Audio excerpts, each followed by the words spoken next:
Hey, we're here today with Jayne Day at in Fresno, California, and Jayne. I love that you remembered where you're at. Yeah, Jayne is an actual teacher who teaches a lot of these classes on Shakespeare and English literature, and she has seen me work with kids in the past, and so I just wanted to check in with Jayne, who can represent what is it that the kids get out of these experiences.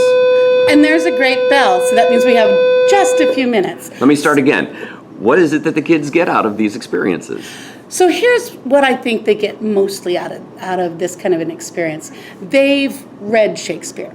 They've seen a play. They've maybe read a couple scenes, but they've not seen somebody of your caliber, of Tim's caliber, standing up, doing a piece.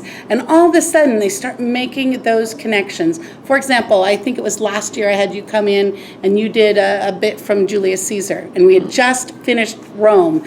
And the kids were like, oh, that Julius Caesar. So they're making the connection not only just from the piece, but from that person that they only read about in the history book or what we were doing. They had no other context to place him in. So it kind of makes not only the theater piece, but the history piece real for them. It sounds like what you're saying is it came like emotionally alive for them, yeah, as opposed to being abstract. Instead of just being two-dimensional, it becomes three-dimensional and live. Awesome. Okay, thanks, Jayne. Thank you. We're here with Jayne Day in her classroom, and I just did a kind of impromptu performance for her students, and just want to ask Jayne what her thinking is about the value of the presentation and what she thinks her students maybe got out of it.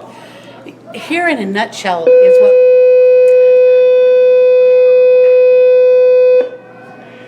I'm just going to ask Jayne about what she thought of the presentation and what she figures her students got out of it.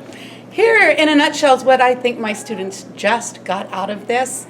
They were able to make a connection to things they saw on a page and real life. What I loved is even when they don't understand all of the language that they're hearing, all the language that they're reading, when they see it acted out, they're getting the pieces. We heard them giggle in parts where I thought, they're not going to understand this, but they understood it, and they get the pieces. We had kids asking questions about, what about Benedict? Did he really care about Beatrice? And the other thing is, you could have heard a pin drop.